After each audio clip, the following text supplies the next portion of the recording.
گیا، ورنہ جن سے میں نے سبق پڑھا ہے وہ فرماتے تھے پتر جے جا کے دین دی قدر نہیں نہ کروا سکتے تھے بے قدری بھی نہ کروا۔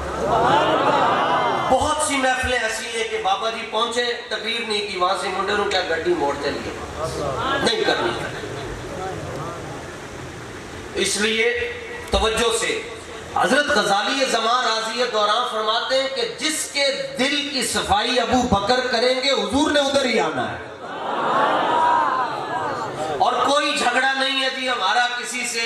قرآن کا فیصلہ ہے لا یمسہ الا المطہرون، قرآن کہتا ہے کہ قرآن کو چھونے کے لیے یہ نص ہے، اللہ فرماتا ہے قرآن کو چھونے کے لیے جسم کا پاک ہونا ضروری ہے، اسی طرح ابو بکر کو سمجھنے کے لیے خون کا پاک ہونا ضروری ہے۔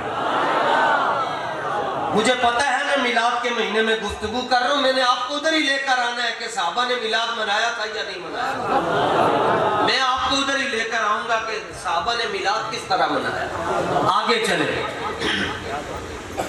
اور اگر آپ پنجابی، ظاہر ہے میں بھی کافی دیر ہو گئی ہے میں اردو بول رہا ہوں، میرے لیے بھی ثقیل ہے، پنجابی گل کراں تے ضرورت جڑی ہے نہ دلیلاں دی ہوندی ہے، نہ ثبوتاں دی ہوندی ہے، نہ کتاباں دی ہوندی ہے، نہ لائبریریاں دی ہوندی ہے۔ علی تاں چنگا لگدا ہے جے ماں چنگی ہوئے، ابو بکر تاں چنگا لگدا ہے جے پیو چنگا ہو۔ اتنی باتیں سمجھ گئے، اب آئیے واپس۔ اللہ فرماتا ہے کما آمن الناس، اپنی مرضی کا ایمان نہیں مانوں گا، ایمان ویسے لاؤ جیسے ابو بکر ایمان لائے۔ سوائے اسٹیج کے یہ علماء بیٹھے ہیں، میں نہ تو انہوں معافی دینی ہے، نہ میں ہلکا بولا تو تسی میں انہوں معافی دینا۔ تو پھر آگے سنتے جائیں، اللہ فرماتا ہے ایسے ایمان لے کر آؤ جیسے عمر ایمان لے کر آئے، صحابہ دے ناتے بولیا کرو، جیسے عثمان ایمان لے کر آئے، جیسے علی ایمان لے کر آئے۔ 1.25 لاکھ کم و بیش صحابہ ہیں، لیکن میں 2 کے نام لیتا ہوں، عقیدہ مکمل ہو جائے گا۔ اللہ فرماتا ہے ایسے ایمان لے کر آؤ جیسے ابو سفیان اور امیر معاویہ ایمان لے کر آئے، ایسے ایمان لے کر آؤ جیسے معاویہ ایمان لے کر آئے، ابو سفیان ایمان لے کر۔ توجہ بیٹھیں، آگے سے وہ جواب دیتے ہیں انؤمن کما آمن السفہاء، ہم ایسے کلمہ پڑھ لیں جیسے بے وقوفوں نے کلمہ پڑھا ہے۔ آپ میں سے اوہو کی آواز اس لیے آئی کہ آپ کے دلوں میں صحابہ کی عظمت بچپن سے موجود ہے، ورنہ یہ تو نہ سے ان کو بے وقوف کہا گیا۔ آج کے اس مختصر سے خطبے میں میں نے یہی بات عرض کرنی ہے کہ ان کو بے وقوف کیوں کہا گیا۔ وہ روٹی ایسے نہیں کھاتے تھے، وہ چادر پاؤں میں نہیں رکھتے تھے، چادر ایسے ہی رکھتے تھے، بلکہ صحابہ تو وہ ہیں جن کی بولی میں قرآن اترا ہے۔ اور ایسا نہیں ہوا کہ کوئی چوک اعظم سے، چوبارہ سے، لیا سے، کہروڑ پکا سے جا رہا تھا تو اللہ تعالیٰ نے فرمایا ادھر آؤ تم میرے حبیب کے صحابی ہو نا، ان اللہ تعالیٰ نظر الی قلوب العباد، اللہ تعالیٰ نے عالم ازل کے اندر مخلوق کے دلوں کی طرف نگاہ انتخاب فرمائی تے نبیاں تے رسولاں تو بعد جڑیاں روحاں تے جڑے دل رب نو سب تو زیادہ صاف تے سترے تے مزکا تے منقع تے مجلہ نظر آئے، اللہ نے انہوں اپنے حبیب دا صحابی بنا چھڑے۔ اور ان کا ٹیکا پنجابی دے اندر ہے، بندہ یار سنبھالیا نہیں جاندہ۔ ایک پولیس والے سے لڑائی ہو گئی، روزانہ چونکہ ان کی شکلیں دیکھنی پڑتی ہیں اور روزانہ ہی ہم سے پوچھتے ہیں جی شناختی کارڈ دکھائیں، کیس کے شناختی کارڈ انہوں نے دکھا کے تو آکڑ کے بول رہا تھا۔ میں نے کہا ہم بھی تھوڑا سا گرم بولے تو کہنے لگا جناب آپ اتنے اوکھے ہو کے کیوں بولتے ہیں؟ میں نے کہا جناب اتنا اوکھے ہو کے کیوں بولتے ہیں؟ کہتے دیکھتے نہیں ہو یہاں پھول لگا ہوا ہے؟ میں نے کہا دیکھتے نہیں ہو پگڑی پہنی ہوئی ہے؟ میں ٹیکے کی بات کرنے لگا ہوں، صحابہ کا ٹیکا پنجابی زبان دے اندر، اور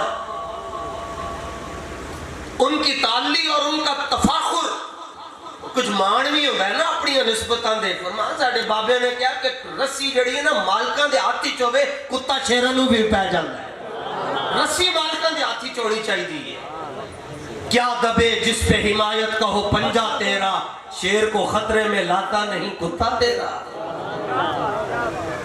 ان کا ٹیکا یہ تھا کہ حضرت حذیفہ بن یمان رضی اللہ تعالیٰ عنہ روٹی کھا رہے تھے تو عیسائی بادشاہوں کے ساتھ مذاکرات چل رہے تھے، لقمہ زمین پر گر گیا، آپ نے دسترخوان سے لقمہ اٹھا کر کھایا، وہ کہنے لگے اتنی ون سونی نعمتیں پڑی ہوئی ہیں تو آپ یہ زمین سے ایک لقمہ اٹھا کر کھا رہے ہو، تو بادشاہوں کے ساتھ گفتگو کا طریقہ کیا ہے؟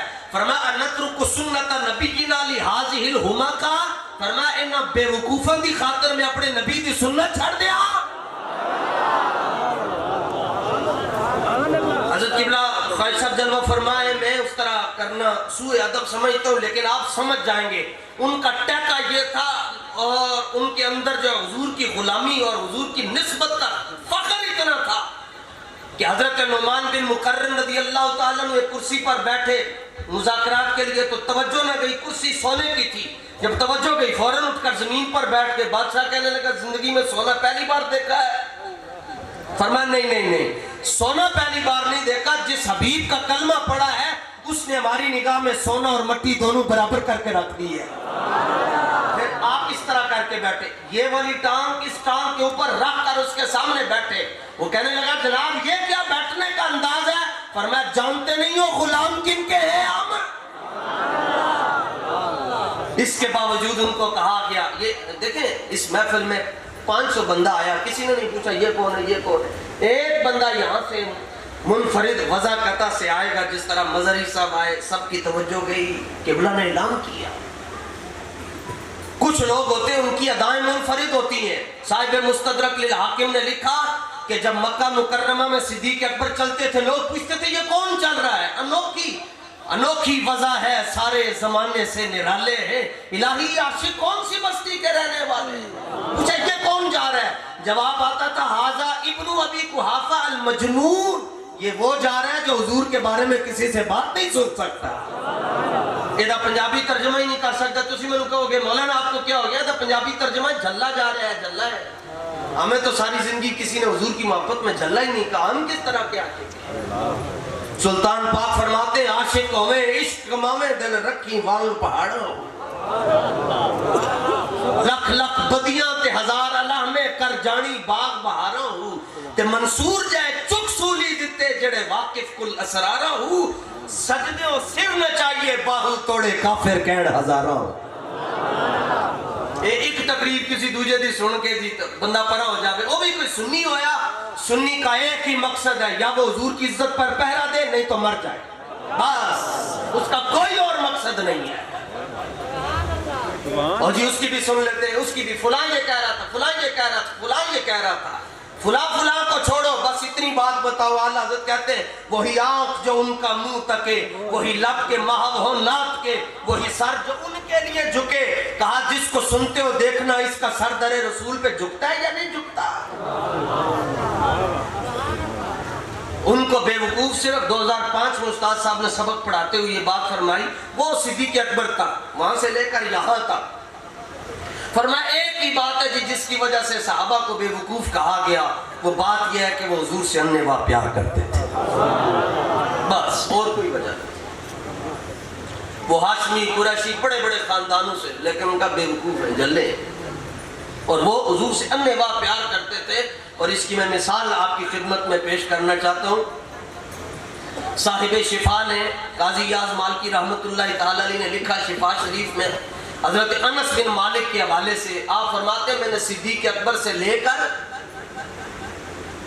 حضرت وحشی بن حرب تک، وحشی بن حرب وہ صحابی ہیں جنہوں نے حضور کو صرف ایک بار دیکھا، اور صدیق کس کو کہتے ہیں؟ انوکھی تعریف آپ کو سنا کر، یہ نہیں کہ سارے سلاسل کو سلام ہے، میں غوث پاک کا کتا ہوں، سارے سلاسل کو سلام، چشتی ہوں، قادری ہوں، سوروردی ہوں، شاذلی ہوں، دنیا کے اندر جتنے سلاسل طریقت پائے جاتے ہیں ان سے جتنی شاخیں پھوٹتی ہیں ان سب کو لاکھوں کروڑوں اربوں کھربوں سلام، لیکن اپنا خصم تے پھر اپنا ہی ہوتا ہے، اتنی بات کہ اپنا خصم اپنا ہی ہوتا ہے۔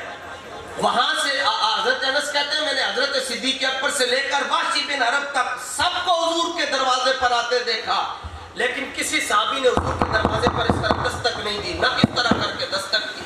وَقَالُوا يَقْرَعُونَ بَابَهُ بِالْعَذَابِ، پھر فرماتے صحابہ حضور کے در پر دستک کیسے دیتے تھے؟ یہ پورے آ کر حضور کے در انور پر رکھ دیتے، بس ایسے بھی نہیں کیا، پورا رکھ دیا.